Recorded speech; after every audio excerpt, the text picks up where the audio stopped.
Class 7 welcome back to my video class.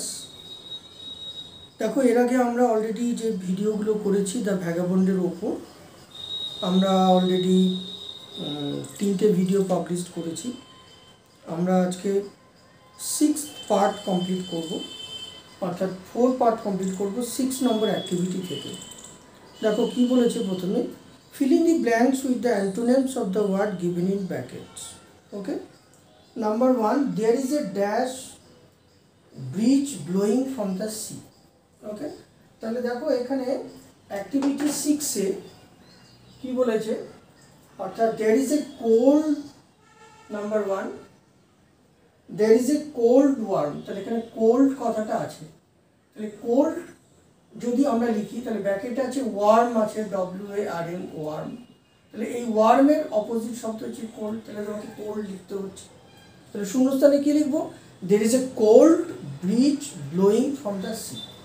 Okay, number বিতে চলে এসো। নাম্বার বিতে কি বলেছে, নাম্বার বি দেখো বলেছে his coat is dash in color। তাহলে ব্র্যাকেটে কি আছে, ব্র্যাকেট আছে হোয়াইট আছে, তাহলে হোয়াইট, ব্র্যাকেটে হোয়াইট আছে, তাহলে আমাকে এখানে কি করতে হবে, তাহলে হোয়াইটের অপোজিট হচ্ছে ব্ল্যাক, তাহলে BLACK। তাহলে his coat is black in colour, তার কোটটি কালো রঙের। তারপরে number C, after spring comes dash, তাহলে ব্র্যাকেটে আছে উইন্টার আছে, তাহলে শীত আছে, তাহলে ব্র্যাকেটে শীত থাকলে এখানে কি হবে, তাহলে SUMMER সামার, অর্থাৎ গ্রীষ্মকাল শব্দটা তোমাকে লিখতে হবে। তারপরে ডিতে চলে এসো, from the mountain top I could see the river flowing dash, তাহলে ব্র্যাকেটে আছে অ্যাবোভ আছে, তাহলে অ্যাবোভ মানে ওপরে, তাহলে বিলো মানে কি হবে নিচে, তাহলে তোমাকে এখানে বিলো লিখতে হবে। তাহলে অ্যান্সারটা কি লিখবো, from the mountain top I could see the river flowing below. তারপরে দেখো নাম্বার ই কি বলেছে, I do not want to be dash for the meeting, তাহলে ব্র্যাকেটে আছে আর্লি আছে, আর্লি মানে তাড়াতাড়ি, তাহলে আর্লির অপোজিট কি হবে, লেট হবে, LAT, লেট, তাহলে আমি এখানে লেট লিখলাম। I don't want to be late for the meeting, অর্থাৎ আমি মিটিংয়ের জন্য দেরি করতে চাই না। এবারে দেখো তারপরে আমরা এক্সারসাইজে চলে আসছি। পরের এক্সারসাইজ কি আছে, অ্যাক্টিভিটি 7।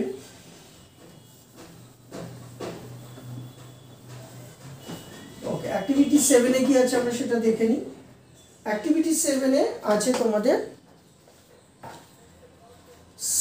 সাফিক্স, অর্থাৎ অ্যাক্টিভিটি 7-এ তোমাদের যেটা শিখতে হবে সেটা হচ্ছে সাফিক্স, SUFFIX। সাফিক্স মানে পরে বসে শব্দের মানে পরিবর্তন ঘটায়, ঠিক আছে।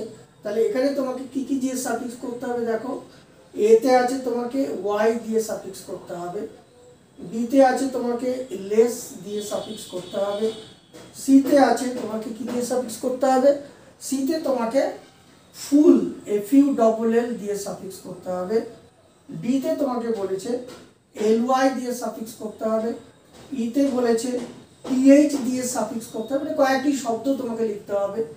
এফে বলেছে তোমার সাইড SID সাইড দিয়ে সাফিক্স করতে হবে, জিতে বলেছে তোমার ER দিয়ে কতগুলো সাফিক্স লিখতে হবে, এবং এইচে বলেছে R দিয়ে তোমাকে কতগুলো সাফিক্স লিখতে হবে। তাহলে দেখো আমরা যদি ওয়াই দিয়ে লিখি তাহলে কি হবে, ধরো স্টার STA স্টার, তার সঙ্গে ওয়াই যোগ করলে হবে STARRY স্টারি। নক্ষত্র খচিত যাকে আমরা স্টারি বলি, ঠিক আছে। যেমন ধরো wintry WINTRY wintry, watery WATERI watery, silvery SILVERY silvery. এরকম করে ওয়াই দিয়ে আমরা সাফিক্স করতে পারি। তবে লেস দিয়ে বলেছে, তাহলে কি হবে, তাহলে আমি লিখলাম লাইফ LIFE লাইফ লেস। তারপর ধরো আমি বললাম ফ্রেন্ডলেস FRIEND ফ্রেন্ড LESS। তারপরে ধরো বললাম লাভলেস LOVELESS। ওকে, তারপরে ধরো বললাম হোপলেস HOP হোপ LESS, কেমন। তারপরে ধরো ফুল দিয়ে, ধরো আমি বললাম উইলফুল WILLFUL উইলফুল। তারপরে ধরো আমি বললাম হোপফুল HOP হোপ FUL ফুল, ঠিক আছে। এরকম হাউসফুল HOUSE হাউস FUL ফুল, এরকম করে আমরা ফুল দিয়ে সাফিক্স করতে পারি। LY দিয়ে বলেছে, ধরো তুমি লিখলে লাভলি LOVALY লাভলি, তারপরে ধরো বলেছে লাইকলি, LIKELY। তারপরে ধরো তুমি বললে ওয়ার্মলি, WARMLY, ওয়ার্মলি। তারপরে ধরো earthly, EARTHLY, earthly. Next TH দিয়ে বলেছে, তাহলে তুমি লিখলে ব্রেথ, BREADTH, ব্রেথ। আর ধরো বললে ওয়ার্মথ, WARMTH, ওয়ার্ম, তাহলে এখানেও TH, এখানেও TH। তারপরে ধরো সাইড দিয়ে বলে আমি লিখলাম বিসাইড, BSID, বিসাইড। তারপরে ধরো বললাম river side, RIVR, river, SID, side, river side.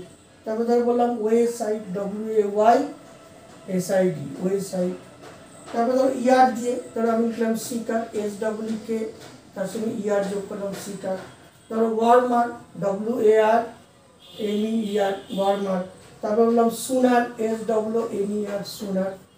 তারপরে ধরো ইয়ার আর দিয়ে লিখবো, তাহলে গিভ থেকে গিভার, এখানে আর বসলো। তারপরে ধরো বললাম SWR, শিয়ার। তারপরে ধরো বললাম লাভার, LOVR, লাভার। তারপরে বললাম LATR, ল্যাটার। এইভাবে আমরা কি করতে পারি, এইভাবে শব্দগুলোকে দিয়ে কি করতে পারি, আমরা সাফিক্স করতে পারি। এবারে আমরা পরের প্রবলেমে চলে আসছি। দেখো পরের প্রবলেমে কি আছে।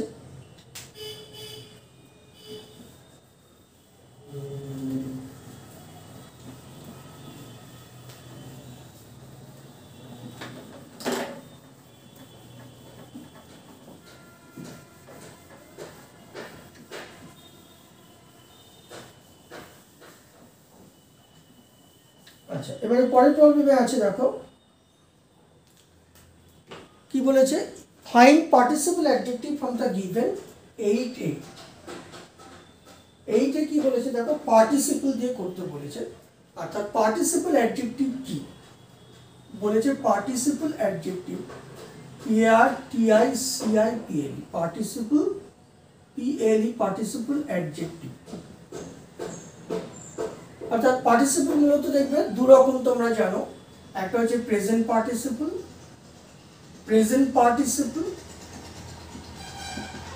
আর একটা হলো তোমার পাস্ট পার্টিসিপল,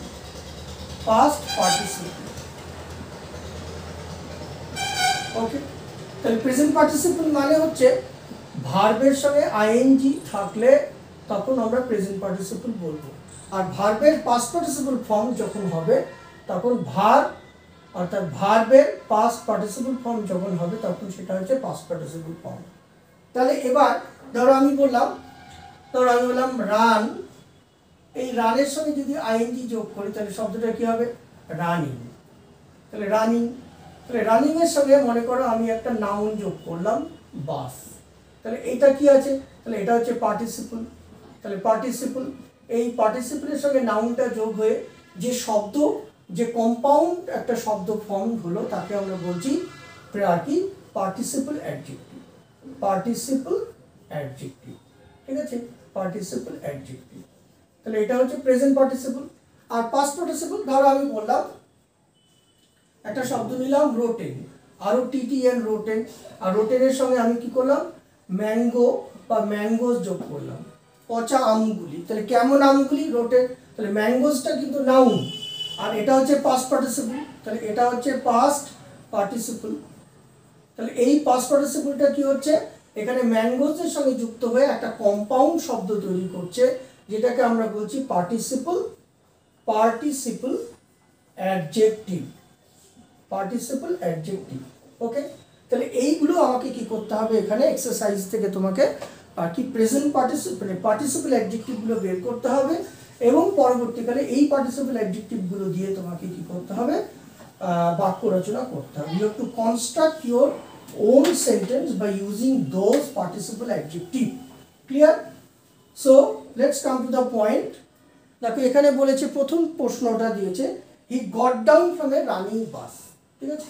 তাহলে এখানে দেখো প্রথম পার্টিসিপল অ্যাডজেক্টিভ কি হবে, goat down from a running বাস। তাহলে আমি এখানে RUNNING, রানিং বাস। তাহলে রানিং বাস একটা লিখলাম। তাহলে হি got down from a running বাস, এটা হচ্ছে প্রেজেন্ট পার্টিসিপল দিয়ে দেখো একটা নাউনের আগে প্রেজেন্ট পার্টিসিপল বসে কি হচ্ছে, একটা পার্টিসিপল অ্যাডজেক্টিভ ফর্ম করেছে। তারপর নাম্বার 2-তে চলে এসো। নাম্বার 2-তে কি বলেছে দেখো, the loaded truck hit the truck. তাহলে এখানে লোডেড ট্রাক, কেমন ট্রাক? লোডেড ট্রাক, মানে মাল ভর্তি লরি, লোডেড ট্রাক। তাহলে কেমন ট্রাক? লোডেড ট্রাক, মাল ভর্তি লরি। তাহলে ট্রাকটা হচ্ছে নাউন, একটা লরি মানে বস্তুবাচক বিশেষ্যপদ। তার আগে দেখো লোডেড কথাটা বসেছি, অর্থাৎ লোডের সঙ্গে ইডি দিয়ে এটা কিন্তু পাস্ট পার্টিসিপল করা আছে। তাহলে লোডেড ট্রাক। তারপর ধরো 3 নম্বরে কি বলেছে এখানে? I met A charming woman today. তাহলে চার্মিং ওম্যান মানে একটা খুব সুন্দরী মহিলা, যে দেখতে শুনতে খুব ভালো, চমৎকার, আকর্ষণীয়, তাকে তুমি বলছো চার্মিং, আর তার সঙ্গে তুমি ওম্যান যোগ করলে। তাহলে ওম্যানটা হচ্ছে নাউন। দেখো এখানে হচ্ছে কি ভার, তার সঙ্গে আইএনজি যোগ আছে, তাহলে এটাও প্রেজেন্ট পার্টিসিপল করা আছে। তাহলে এই প্রেজেন্ট পার্টিসিপলের সঙ্গে এই নাউনটা যোগ হয়ে এটা কি হচ্ছে? পার্টিসিপল অ্যাডজেক্টিভ ফর্ম করেছে। তারপরে নাম্বার 4 কি বলেছে দেখো, number 4 don't it rotten mangoes. তাহলে রোটেন, ROTTEN, রোটেন ম্যাঙ্গোস। তাহলে রোটেন ম্যাঙ্গোস, তাহলে কেমন ম্যাঙ্গোস? Rotten mangoes. তাহলে ম্যাঙ্গোসটা নাউন, তার আগে রোটেন বাকি পাস্ট পার্টিসিপল বসেছে। তাহলে এটা বসেও কিন্তু কি হয়েছে এখানে তোমার সেন্টেন্স ফর্ম করেছে। তারপরে তোমার বলেছে দেখো cricket is an exciting game. তাহলে cricket is an exciting, EXCITING, exciting game. কেমন গেম? Exciting game. তাহলে গেমটা নাউন যদি হয় তাহলে এক্সাইটিং হচ্ছে প্রেজেন্ট, এটা প্রেজেন্ট পার্টিসিপল, এখানে কি হচ্ছে? প্রেজেন্ট পার্টিসিপল বসেছে। তাহলে এইগুলোকে আমরা বলছি পার্টিসিপল অ্যাডজেক্টিভ। এবারে চলে এসো, এবার যদি আমরা অ্যাক্টিভিটি 8-এর বি, আমরা 8-এর বিতে কি করব? এবার কনস্ট্রাক্ট করব সেন্টেন্সগুলোকে। তাহলে এখানে যদি তুমি সেন্টেন্স দিয়ে কনস্ট্রাক্ট করো, রানিং বাস দিয়ে বাক্য রচনা করলে কি হবে? তাহলে তুমি বললে I saw A running bus on the road তুমি বলে yesterday. I saw a running bus on the road yesterday. তাহলে বাক্য রচনা হয়ে গেল। লোডেড ট্রাক, তাহলে লোডেড ট্রাক দিয়ে বাক্য রচনা করলে কি হবে? লোডেড ট্রাক দিয়ে বাক্য রচনা করলে কি হবে? তাহলে কি হবে? অলওয়েজ ইট, ঠিক আছে, তাহলে লোডেড উইথ ক্যালোরিজ, ঠিক আছে, এখানে বলো। হ্যাঁ, তাহলে অলওয়েজ কি? তাহলে এখানে বলে এই যে লোডেড কথাটা বা ট্রাক বললে তাহলে কি হবে? তুমি বলে the loaded truck mate with an accident. The loaded truck mate with an accident. তারপরে ধরো চার্মিং ওম্যান, তাহলে এখানে চার্মিং ওম্যান দিয়ে করলে কি হবে? ঠিক আছে, তাহলে এখানে প্রেজেন্ট পার্টিসিপল, ঠিক আছে, তাহলে কি হবে? হ্যাঁ, এখানে চার্মিং দিয়ে আমরা যদি বাক্য লিখি তাহলে কি হবে? তাহলে I hard A charming song today, তুমি লিখলে এখানে ওম্যানটা বাদ দিয়ে দিতে পারো। I hard, hard A charming, ঠিক আছে, I had a charming song today. আমি কি করলাম? এইখানে নাউনটা নিলাম না, আমি তার আগে এখানে সংটা বসালাম, তাহলে এটাও কি হবে? পার্টিসিপল অ্যাডজেক্টিভ হবে। I had a charming song today, একটা মনোমুগ্ধকর গান, এখানে মনোমুগ্ধকর উইমেনের জায়গায় আমি লিখলাম I had a charming song today. আবার দেখো রোটেন ম্যাঙ্গোজ আছে, তাহলে ম্যাঙ্গোজের জায়গায় আমি অন্য কিছু লিখতে পারি, ঠিক আছে, তুমি বললে, ঠিক আছে, কি হবে? দেয়ার ইজ এ কি? তুমি বললে there is a string, there is a stink, STINK, stink of rotten fish, অর্থাৎ পচা মাছের গন্ধ। there is a stink of rotten fish, পচা মাছের গন্ধ রয়েছে। তারপরে ধরো তুমি বললে এক্সাইটিং গেম, তাহলে তুমি গেমের যে কোনো কিছু লিখতে পারো, ঠিক আছে, বা I got an exciting news today, আমি আজকে একটা এক্সাইটিং নিউজ পেয়েছি। I got an exciting news today, আমি আজকে একটা চমৎকার কি করেছি? একটা উত্তেজনাপূর্ণ বা একটি চমৎকার খবর পেয়েছি। তাহলে কেমন? এক্সাইটিং। অর্থাৎ আমি গেমের জায়গায় কি করলাম? নিউজ লিখলাম। এভাবেও তুমি লিখতে পারো। আমি এখানে রানিং বাস দিয়ে বাক্য রচনা করেছি, আমি বাস না দিয়ে রানিং স্কুটার, রানিং বাইক লিখতে পারতাম, রানিং ট্রেন লিখতে পারতাম, ঠিক আছে। এখানে লোডেড ট্রাক লিখেছি, লোডেড ট্রাকের জায়গায় আমি অন্য কিছু লিখতে পারতাম, ঠিক আছে, লোডেড টেম্পো লিখতে পারতাম, লোডেড ভ্যান লিখতে পারতাম। এভাবে কি করতে পারি? আমরা সলভ করতে পারি। ঠিক আছে। তারপরে চলে এসো অ্যাক্টিভিটি 10-এ। আচ্ছা,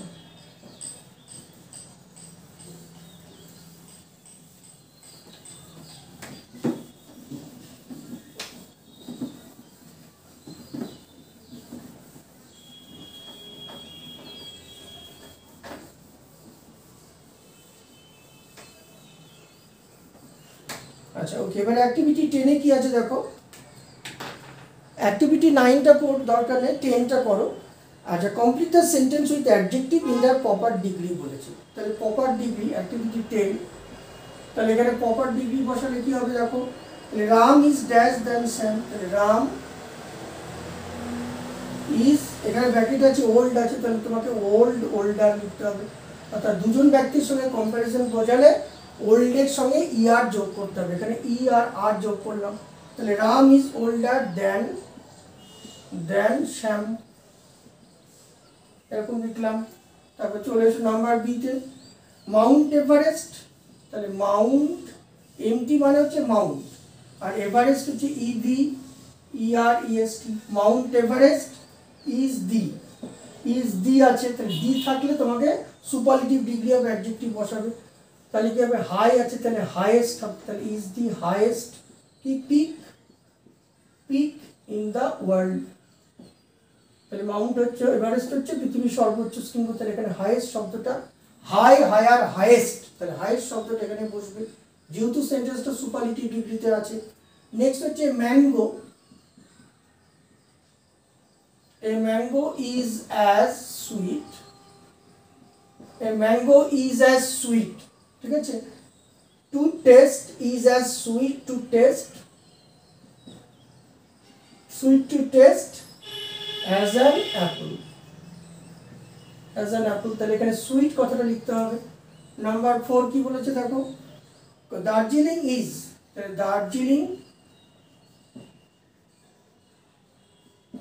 দার্জিলিং ইজ ড্যাশ, তাহলে এখানে ব্র্যাকেটে কি লিখবো, কুল আছে, তাহলে দার্জিলিং ইজ কুলার, দুজনের মধ্যে কম্পারিজন হয়ে যাচ্ছে, দার্জিলিং ইজ কুলার দেন শিলিগুড়ি, তাহলে শিলিগুড়ির থেকে ঠান্ডা, তাহলে কি হবে, এটা কম্পারেটিভ ডিগ্রি হবে শিলিগুড়ি, তাহলে দার্জিলিং ইজ কুলার দেন শিলিগুড়ি, তাহলে কুলার কুলেস্ট, তাহলে আমরা কুলার শব্দটা লিখলাম। তারপরে চলে এসো 5 নম্বরে, কলকাতা ইজ দি, তাহলে কলকাতা ইজ দা, ব্র্যাকেটে আছে ড্যাশ, ব্র্যাকেটে লার্জ আছে dash city in the West Bengal, তাহলে কি হবে, কলকাতা ইজ দি লার্জেস্ট, তাহলে এটা দি যেহেতু এখানে দি আর্টিকেল ডেফিনিট আর্টিকেল আছে, সেই জন্য কি হবে, এখানে লার্জেস্ট অর্থাৎ সুপারলেটিভ ডিগ্রি অফ অ্যাডজেক্টিভ বসবে, তাহলে Kolkata is the largest city in West Bengal, এটা হবে। ওকে, তারপরে দেখো পরেরটা কি আছে, নাম্বার 6, সীতা ইজ ড্যাশ দেন রেশমা, তাহলে সীতা ইজ টলার, TALLER টলার, এখানে টলার শব্দটা বসবে, তাহলে টলার দেন রেশমা, তাহলে RESHMA, রেশমা কথাটা বসবে। ওকে, তারপরে নেক্সট দেখো চলে আসো অ্যাক্টিভিটি, এখানে activity fill in the blanks with the plural noun given in the help box, there is some words extra word, ঠিক আছে। তাহলে কি হবে দেখো, এখানে অ্যাক্টিভিটি 11 সলভ করব, আর যেটা আমি অ্যাক্টিভিটি 10টা মুছে দিচ্ছি আগে।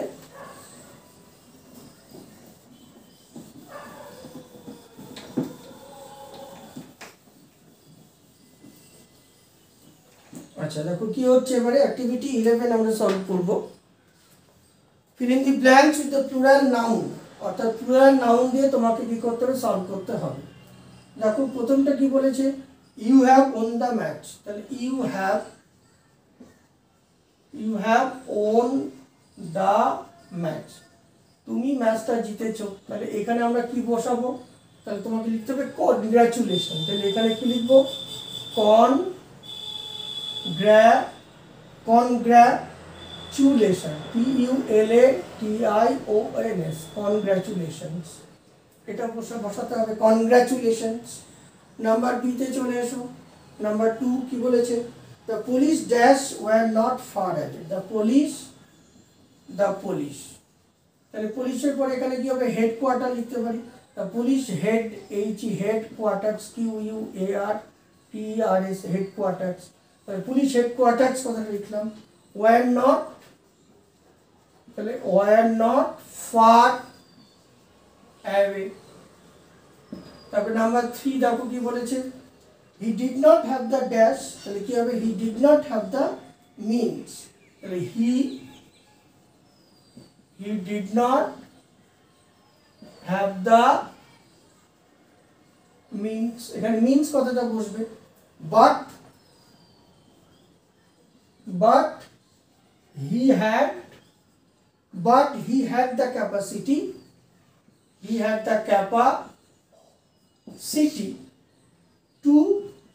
to build an empire,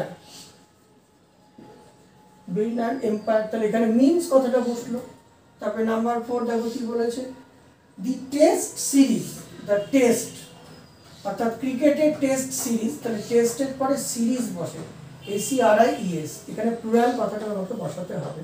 the test series was so exciting, তাহলে was so exciting, the test series was so exciting that all were glued to the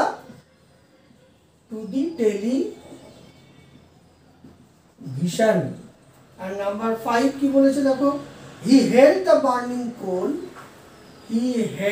মানে সে ধরেছিল, he held the burning coal, সে জ্বলন্ত কোলটাকে, কয়লাকে ধরেছিল, with the help of কিসের সাহায্যে, with the help of tongs, মানে চিমটার সাহায্যে, tongs মানে চিমটা, চিমটা, সে চিমটার সাহায্যে জ্বলন্ত কয়লাটিকে ধরেছিল। তাহলে টংসটাও কিন্তু প্লুরাল নম্বরে থাকবে।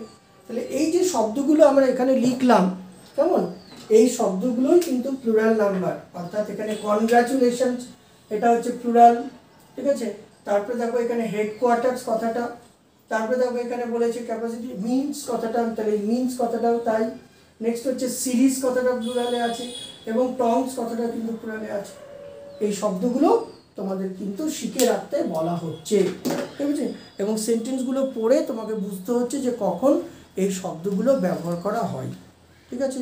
তাহলে আজকে আমরা এখানেই শেষ করছি, আমরা আবার পরের ক্লাসে এসে এই লেসনের রাইটিং পার্ট নিয়ে আলোচনা করব। সবাই মন দিয়ে অ্যাক্টিভিটিগুলো সলভ করো, বাড়িতে থেকো, সুস্থ থেকো, ভালো থেকো। তোমাদের অনেক অনেক ধন্যবাদ।